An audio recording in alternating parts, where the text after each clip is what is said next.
Hello, my dear friends. Myself, Professor Ashok D. Bagla from Dr. Subhash Technical Campus, and in today's lecture, we are going to discuss about primary and secondary unbalanced forces in a single cylinder engine. So, my dear friends, the unbalanced forces in the single cylinder engine are because of inertia forces and because of some error in assembly. So if we consider single cylinder engine, so let us start. So in a single cylinder engine, we know that there are three basic components. It is a crank, connecting rod, piston and cylinder. So in a single cylinder engine or in any reciprocating engine, there are three types of parts are available. Some parts are having pure rotation motion. So suppose if we consider crank, then this crank having pure rotation motion, because crank having always it rotate about center of rotation of crank. Some of the parts, for example, piston. So piston, it is a piston having pure translatory motion, and connecting rod having some rotary motion and translatory motion. That means in a reciprocating engine there are three types of parts are there. First one is a pure rotary parts.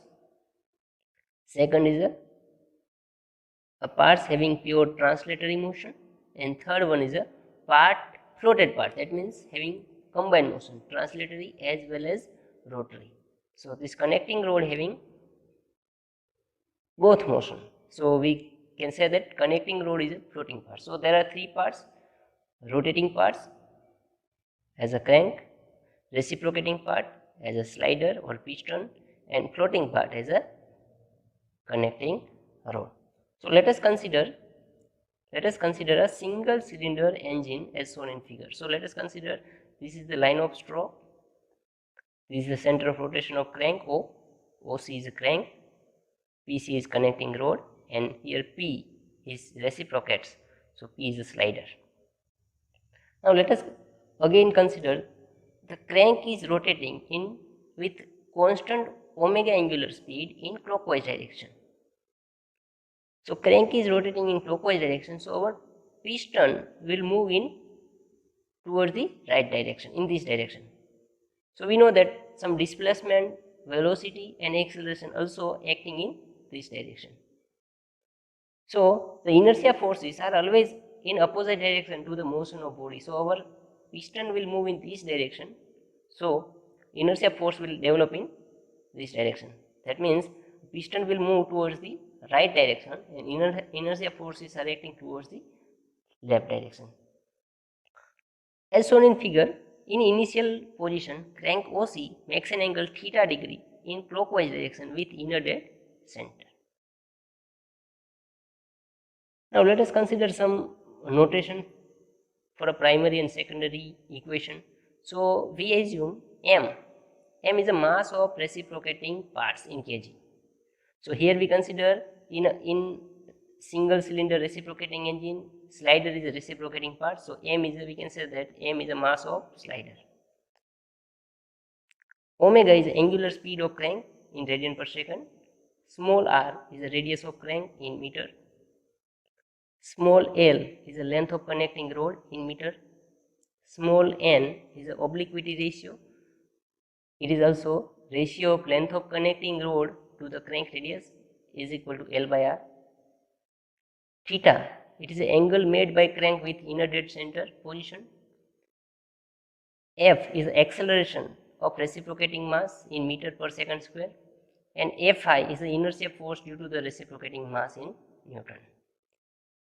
Now we know that the inertia force is also unbalanced force. In a single cylinder reciprocating engine, the unbalanced force is due to the reciprocating mass. So Fu is equal to, we can say that Fi. So unbalanced force is equal to inertia force. Is equal to inertia force, we know that inertia force is equal to Ma. So mass into acceleration. So inertia force is equal to mass into acceleration. So here m is a mass and acceleration of piston in a single cylinder engine. The equation of acceleration is omega square into r in a bracket cos theta plus cos 2 theta upon n, bracket complete. So this is a equation of acceleration. So finally we get inertia force is equal to m omega square r in a bracket cos theta plus cos 2 theta upon n. So again we can say that unbalanced force Fu is equal to, we can say that if we expand this equation, m omega square r into cos theta plus m omega square r into cos 2 theta upon n. So we rewrite this equation. Fu is equal to, we can say that primary force Fp plus Fs. So here Fe we consider as a primary unbalanced force, and we know that is equal to m omega square r into cos theta. And Fs, so this is Fs. Fs is equal to secondary unbalanced force and is equal to m omega square r into cos 2 theta upon n. So my dear friends, now we have two equations. Primary unbalanced force Fp is equal to m omega square r into cos theta, and secondary unbalanced force Fs is equal to m omega square r into cos theta.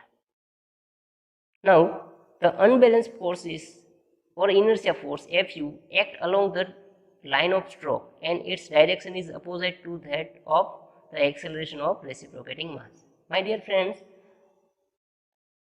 unbalanced forces having constant direction, because unbalanced or inertia force is always acting along the line of stroke, but it varies in a magnitude. So my dear friends, we have already discussed about centrifugal force. It is also unbalanced force. So unbalanced force in a rotating parts, we know that unbalanced force in a rotating parts having constant magnitude but varies in direction. But unbalanced force due to the reciprocating parts, in this case unbalanced forces are constant in direction but varies in magnitude. So thus in reciprocating engine mechanism, unbalanced forces consist two parts: primary unbalanced force Fp and secondary unbalanced force is Fs. So first, primary unbalanced force. So we know that primary unbalanced force Fp is m omega square r into cos theta, is termed as a primary unbalanced force, and it is due to the simple harmonic motion of reciprocating parts. Now this primary force, the primary unbalanced force, is maximum when theta is equal to 0 and 180 degree. So if we put the value of theta 0 here, then we get maximum primary unbalanced force, and if we put the 180 degree, then we get maximum primary force. So maximum primary force is m omega square r. That means the primary unbalanced force is become maximum twice in one revolution of crank. The primary unbalanced forces become maximum 2 times in one revolution of crank. Now secondary unbalanced forces. Secondary unbalanced forces. So we know that the equation of secondary unbalanced forces Fs is equal to m omega square r into cos 2 theta upon n, is termed as a secondary unbalanced force, and it is due to the obliquity arrangement. My dear friends, we know that in a single cylinder engine, the length of connecting rod is 3 to 4 times than the length of crank. That means L, again always L is equal to 3 to 4 R. The secondary unbalanced force is maximum. Now my dear friends, if we put the value of theta 0, then we get maximum unbalanced force, maximum secondary unbalanced force. So theta is equal to, if you put 0, 90 degree, 180 degree and 360 degree. That means the secondary unbalanced forces is maximum when theta is equal to 0, 90, 180 and 360 degree. That means secondary unbalanced forces become maximum 4 times in a one revolution of crank. That means when crank complete one rotation, then at a 4 times our secondary unbalanced forces become maximum. Thus, the frequency of secondary unbalanced forces is twice as the primary unbalanced forces. So, it is clear, my dear friends, primary unbalanced forces become maximum twice in a one revolution of crank, whereas secondary unbalanced forces become maximum 4 times in a one revolution of crank. That means the frequency of secondary unbalanced forces is twice as that frequency of primary unbalanced forces. However, the magnitude of secondary unbalanced force is 1 upon n times of that primary unbalanced forces. Now, if we compare the Fs equation of primary and secondary unbalanced forces. So, this is primary unbalanced forces O m omega square r into cos theta, and this is a secondary unbalanced forces m omega square r cos 2 theta upon n. If we compare these two equations, then we can say that primary unbalanced forces and secondary unbalanced forces.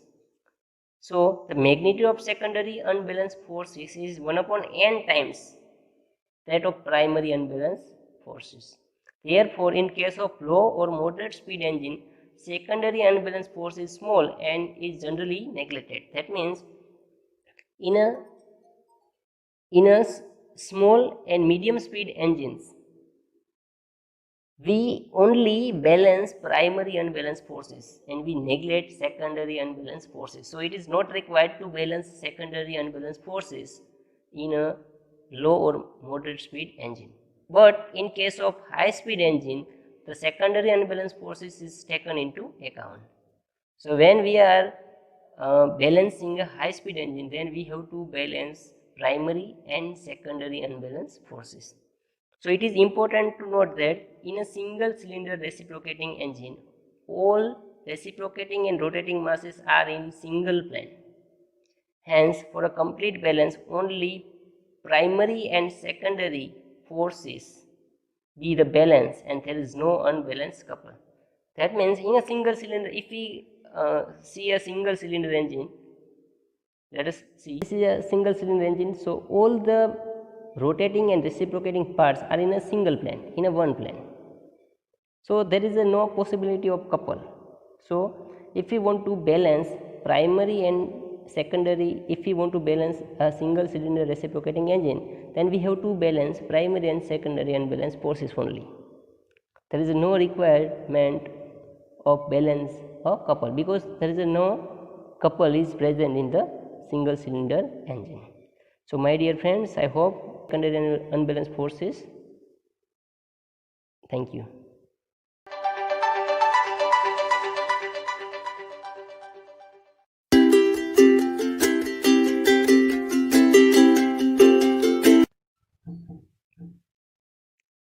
Hello, my dear friends. Myself, Ashok Bagda from Dr. Subhash Technical Campus, and in today's lecture, we are going to discuss about analytical method for a velocity and acceleration analysis of piston in a single cylinder engine.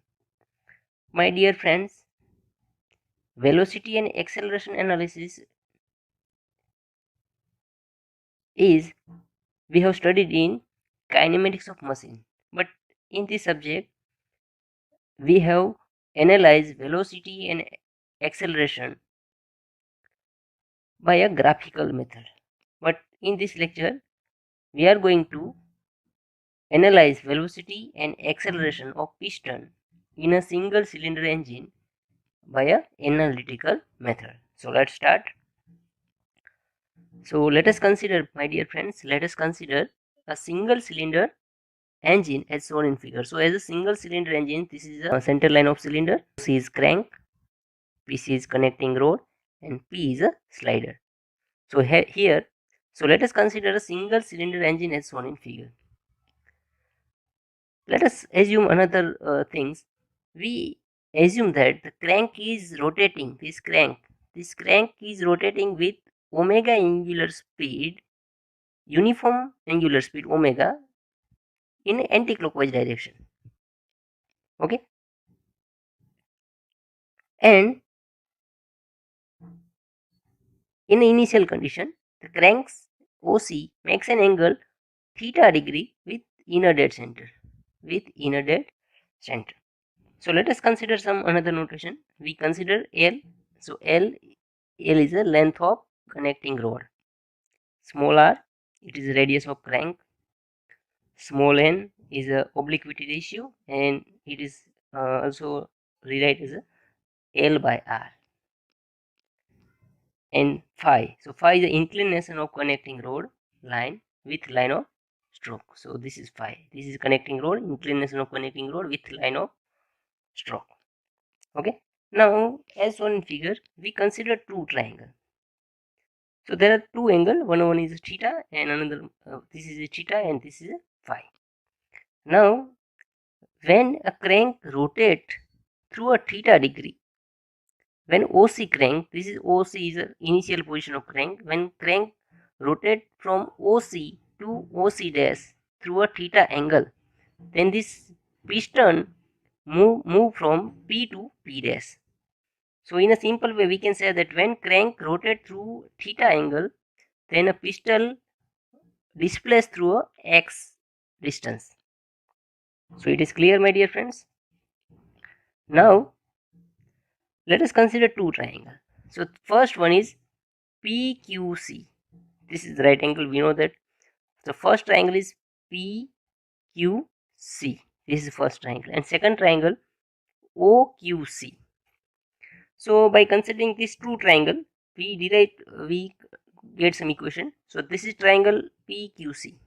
Now this is triangle PQC. So we can say that PQ is nothing but it is L sine, it is L cos phi. If you use cos phi, then cos phi is equal to PQ upon PC. So PQ is equal to, we can say that L cos phi. So here we get PQ is equal to PC cos phi, and PC is nothing but it is L. So PQ is equal to L cos phi. This is our first equation. Now again, if we consider this triangle OQC, then a triangle in triangle OQC, OQ is nothing but OC cos theta. OQ is equal to OC cos theta. So is equal to, we can say that OC is the radius of crank. So here we write R cos theta. So we get another equation, OQ is equal to R cos theta. This is equation number 2. Now from triangle OQC and PQC, now if we consider these two triangle OQC and PQC, so in this two triangle, the CQ is a common side. So we write CQ is common side. So we can say that CQ is equal to R sin theta. CQ is equal to R sin theta and is equal to L cos L sin phi. So we get CQ is equal to R sin theta is equal to L sin phi.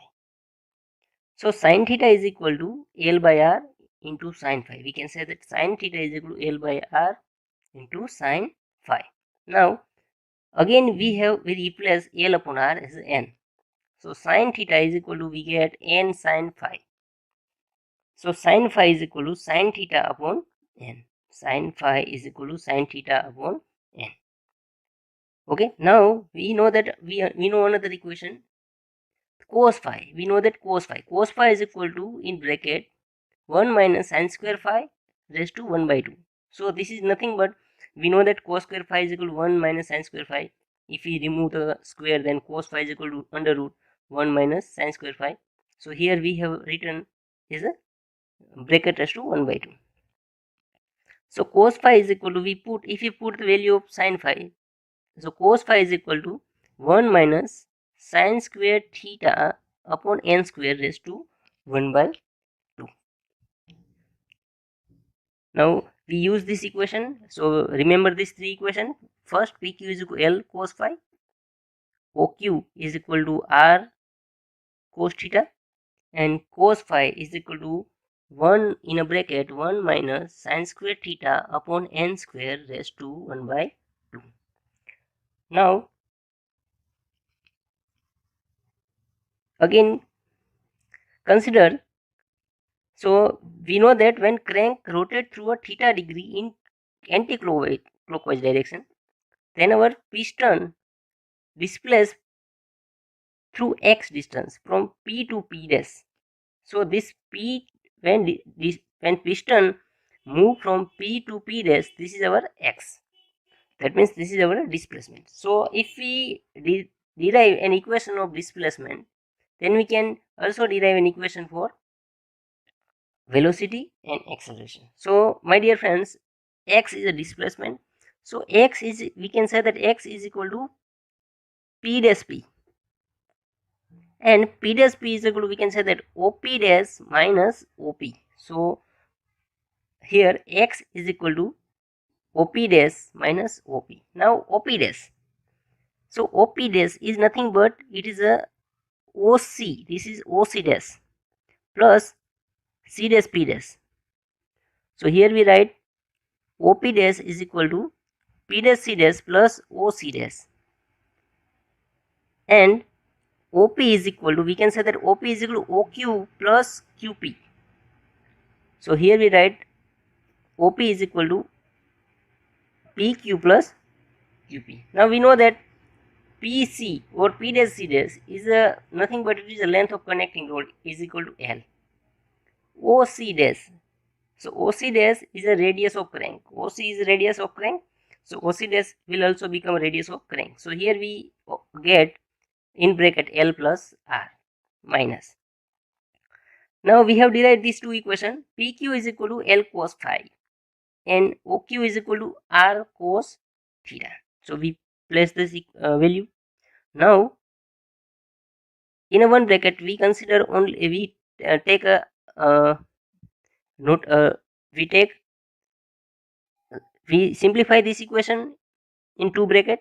First one is R minus R cos theta bracket plus another bracket L minus L cos phi. Now in first bracket we take a common R, so we get 1 minus cos theta plus here we take a common L, then we get 1 minus cos phi. So here if we take R common from these two bracket, then we get R is in bracket 1 minus cos theta plus L upon R 1 minus cos phi, bracket complete. So we know that L upon R is N, so we rewrite this equation. R in a bracket 1 minus cos theta plus small n in a small bracket 1 minus cos phi, bracket complete. Again, so we have this equation x is equal to R in a bracket 1 minus cos theta plus, so we have put the value of cos phi. So here equation is, so n is common, n in bracket 1 minus sin squared theta upon 2n square, bracket complete. So we finally get this equation. Now if we differentiate this equation with respect to theta, then we get dx by d theta, dx by d theta. So dx by d theta, R is constant, so in bracket 1, the derivation of 1 is 0 plus the derivation of cos theta is minus sin theta, so 0 plus sin theta plus 1 upon 2n sin squared theta, the derivation of sin squared theta is 2 sin theta into cos theta. So again we get dx by d theta is equal to R in bracket sin theta. If we simplify this equation, then we get this equation dx by d theta is equal to R in bracket sin theta plus sin 2 theta upon n. Now we know the velocity, equation of velocity. So we know the velocity is equal to dx by dt. Velocity is equal to dx by dt. So again we rewrite dx by d theta into d theta by dt. So but we know that d theta by dt is angular velocity omega. So omega into dx by d theta. So if we differentiate this equation, so if we put the value, this value here dx by d theta, then we get v velocity is equal to omega into r sin theta plus sin 2 theta upon n. So this is the simple equation of velocity of piston in a single cylinder engine. Now from this equation we can say that maximum velocity Vmax is equal to omega into r. So maximum velocity occur when theta is equal to 90 degree. Okay, so maximum velocity occur when theta is equal to 90 degree. Okay, now acceleration. We know the equation of acceleration. Acceleration is equal to dv by dt. Again we rewrite this equation dv by d theta into d theta by dt, but we know that d theta by dt is equal to omega, so we get omega into dv by d theta. So again if we put here the differentiation of velocity, so omega square differentiation of velocity, so omega into r cos theta plus cos 2 theta into 2 upon 2n. So this is the differentiation. So we get acceleration equal omega square into r in a bracket cos theta plus cos 2 theta upon n. So maximum acceleration is equal to omega square into r. So we know that acceleration become maximum at theta is equal to 0 degree. Thank you.